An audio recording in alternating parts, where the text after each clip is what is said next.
Anja, very quickly in quick words मुझे बताइएगा, आपके ख्याल में is there a chance for peace की जंग होती रहेगी अभी? I think in terms of uh, Pakistan या in terms of economy भी I think जहाँ तक चांस है for peace की नहीं, मैंने जैसे कहा this is again war without victory. Peace वहाँ होती है कि जहाँ पे तीन पार्टीज का अलग अलग एजेंडा नहीं होता, वो कुछ ना कुछ कॉमनैलिटी होती है। अभी मुझे फिलहाल कोई भी चीज़ इस तरह कॉमन नहीं नज़र आ रही कि जिसके ऊपर कोई भी लास्टिंग सेटलमेंट हो सकती है। और पीस अगर होगी भी तो ये it's more talk let's action, जो ऑलरेडी मुझे नज़र आ रहा है होते हुए। बिकॉज मुझे नहीं लगता कि इसके ऊपर जब तक कि कोई, हमने वो भी देखा है गज़ा के ऊपर भी कोई अभी तक लास्टिंग पीस नहीं हुई है। जितने भी पीस बोर्ड बुला लें, जब तक कि वो एक वेरीफाइबल लीगल या इंटरनेशनल कन्वेंशन के थ्रू किसी ना किसी तरह का कोई चेक एंड बैलेंस लगाया जाएगा, आई डोंट थिंक पीस होगी। और आई थिंक इस हक में भी नहीं है सारे ब्रिगेडियर आइटम हारिस, क्या American marines straight of Hormuz खुलवा सकते हैं? नहीं, मेरे ख्याल में आई वेंट आउट, इसके ऊपर बहुत इनका नुकसान होगा। They can not do. अगर ये जाएंगे वहां पर, उन्होंने पूरी माइंस बिछाई हुई हैं, वहां पर उन्होंने अनमैन्ड बोट्स रखी हुई हैं, they are loaded with missiles और एंड मेजर सबमरीन्स, सबमरीन उनके पास हैं, और वो सारा कवर्ड है आपके ड्रोन से और इनके मिसाइल से।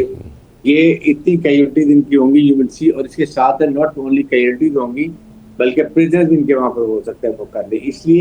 इसीलिए वहां पर नेटो नहीं जा रहा, बल्कि नेटो ये चाह रहा है मेरे ख्याल में कि let America be expose, let them learn a lesson के विदाउट नेटो अगर आप प्लान करते हैं तो वो how it is going to do think. अगर आप इजराइल के कहने पे, एक मुल्क के कहने पे जाके इतना बड़ा एक्शन कर रहे हैं without taking NATO into confidence, then see the consequences.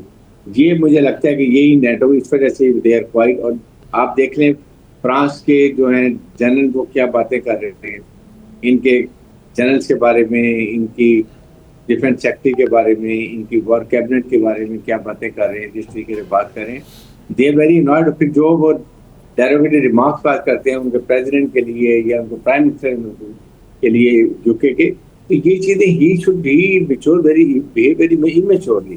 बात ये है कि आपको इस वक्त पूरे अमेरिका में एक क्राइसिस हुए हैं, वहाँ जो स्ट्राइक आपके सामने वो है, और ही इज नॉट रियलाइजिंग कि बड़े दुनिया में क्राइसिस आने वाले हैं इस वजह से, एनर्जी के और economic crisis. He is not, मुझे समझ नहीं आता कि क्यों रियलाइजिंग कर रहे हैं। आपने तो ठीक है कुछ सैंक्शन लगा दिए, आपने वेनेजुएला पे कब्जा कर लिया, मैक्सिको जा रहे हैं, आप कहते हैं मुझे ऑयल की जरूरत नहीं, मेरे से ऑयल खरीदे दुनिया। But what happened to this region के अंदर, जहाँ पर मिडिल ईस्ट के अंदर ऑयल और गैस खत्म कर देते हैं, तो व्हाट हैपेंड टू दिस, इस रीजन का क्या हाल है? Basically want to control China, that is the region. लेकिन चाइना करते करते मेरे ख्याल दुनिया की कोई तबाही करने के चक्कर में। खान साहब, मेरा आपके लिए बड़ा लंबा क्वेश्चन है, इसको ज़रा प्लीज़ सुन लीजिएगा। मैं अभी महीना अमेरिका में रह के आया हूँ और मैंने देखा है कि वहाँ पे 40% ये जो फास्ट फूड रेस्टोरेंट्स हैं ये ड्राइव थ्रू रेस्टोरेंट्स में कन्वर्ट हो गए हैं, क्योंकि उन पर मैन पावर नहीं है, लेबर नहीं है जो अंदर काम करने वाली है, जो सर्व्स एरियाज़ को क्लीन करने वाले हैं सारे, वो आपके इमिग्रेशन क्वेश्चन मार्क वाले लोग होते थे ना बेसिकली वो सारे। फिर इसी तरह वहाँ पे मैंने देखा है कि टूरिज़्म, ये खुद उनकी अपनी मीडिया की रिपोर्ट है, 50% रिड्यूस हो गई है। होटल और रेस्टोरेंट इंडस्ट्री उनकी जो है वो कोलैप्स कर रही है बिकॉज ऑफ दैट, क्योंकि अब सिर्फ डोमेस्टिक टूरिज़्म पे वो रिलाई कर रहे हैं। सो अच्छा, उसके बाद उनकी एग्रीकल्चर हिट हो गई है, क्योंकि जितने ये मैक्सिकन और स्पेनिश थे सारे, जिनको इलीगल बॉर्डर क्रॉसिंग के बाद आते थे, वो यहाँ पे मजदूरी के काम करते थे या हार्वेस्टिंग वगैरह का। इस तरह के गोरा तो नहीं कर सकता ना, वो तो गिर जाएगा बेचारा, ये काम करते करते उसको हीट स्ट्रोक हो जाएगी।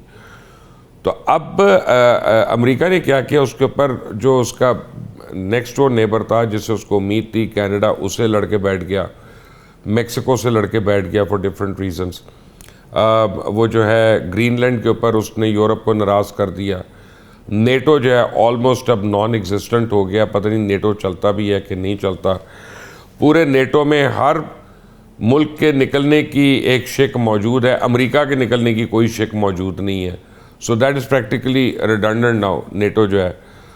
सो ईरान ने जिसको 3 दिन में फतह हो जाना चाहिए था, उसने 36-37 दिन तो अमेरिका को और इसराइल को जॉइंटली रोक के रखा हुआ है।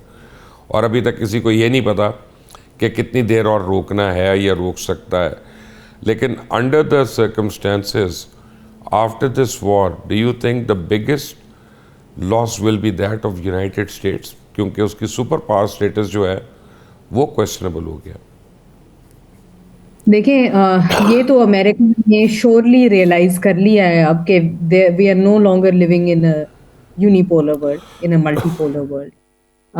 तो इस मल्टीपोलैरिटी के अंदर जो एक डिल्यूजन थी ना, मेकिंग अमेरिका ग्रेट अगेन, और कि हमें अब भी आई थिंक प्रेसिडेंट ट्रम्प की जो सिचुएशंस और जो स्टेटमेंट्स आ रही है ना, उसके अंदर आई थिंक एक बड़ा ज़रूरत है एक रियलिटी चेक की, जो उनको टाइम एंड टाइम अगेन हमने देखा, उनके सीनियर ऑफिशियल्स भी दे रहे हैं, फिर भी उनको बात समझ में नहीं आ रही।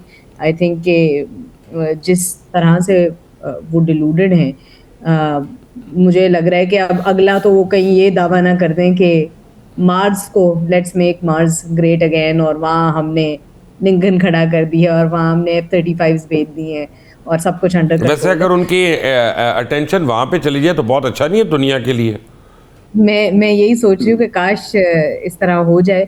अच्छा, जहाँ तक फ्यूचर डिप्लोमेटिक रिलेशनशिप्स की बात मैं करूँ, देखें स्ट्रेटेजिक आइसोलेशन तो कहीं ना कहीं आ रही है। मैंने बात की कि देखें नेटो के अंदर भी एक बड़ा उनको एक सहारा था, वो भी नहीं मिला।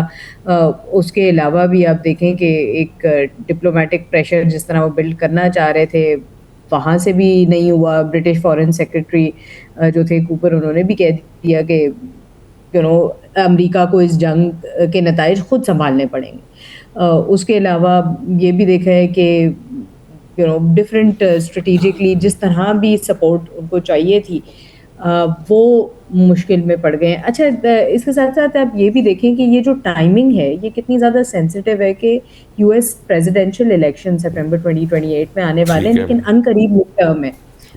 क्योंकि अब मेरे पास 1 मिनट रह गया, मुझे अली से एक सवाल पूछना था। Thank you, I mean I think that is clear enough.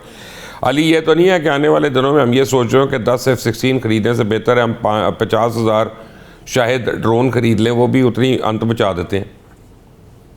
मैं इसमें बेसिकली ब्रीफली, अभी के टाइम आपके पास कम है, कि ड्रोन्स की इम्पोर्टेंस है, लेकिन ये थोड़ा सा जो है ना, अभी इस जंग के बाद और रशिया यूक्रेन के बाद के जो एयर पावर है इनिशियली, वो उसके अंदर जो सैम्स हैं, रेडार्स हैं और जो एयरक्राफ्ट हैं, जो अल्हम्दुलिल्लाह पाकिस्तान आर्म्ड फोर्सेज में भी अभी और पाकिस्तान एयरफोर्स का भी ठीक चल रहा है, तो ड्रोन्स की इंपॉर्टेंस है। लेकिन मैंड एयरक्राफ्ट F-16 ना लें, J-10C ले लें चाइना से। नहीं, हमने J-20 लेने हैं, J-20 लेने हैं अब J-10 के अलावा। और ब्रिगेडियर साहब, वेरी क्विकली, मादत के साथ लगता है कि आर्मर तो बिल्कुल रिडंडेंट होती जा रही है। जो लेबनान में भी हमने हाल देख लिया इजरायली टैंक्स का, और यूक्रेन ने जो रशियन टैंक्स का कर दिया, उसके बाद तो डर ही लगता है। असल में बेसिकली कन्वेंशनल जो वॉर है ना, जो ग्राउंड ट्रूप्स की है, वो very very latest stage, when you have destroyed everything, आपने कमांड को खत्म कर दी है, आपने उनकी गवर्नमेंट की will to fight खत्म कर दिए, that is when it will go and occupy.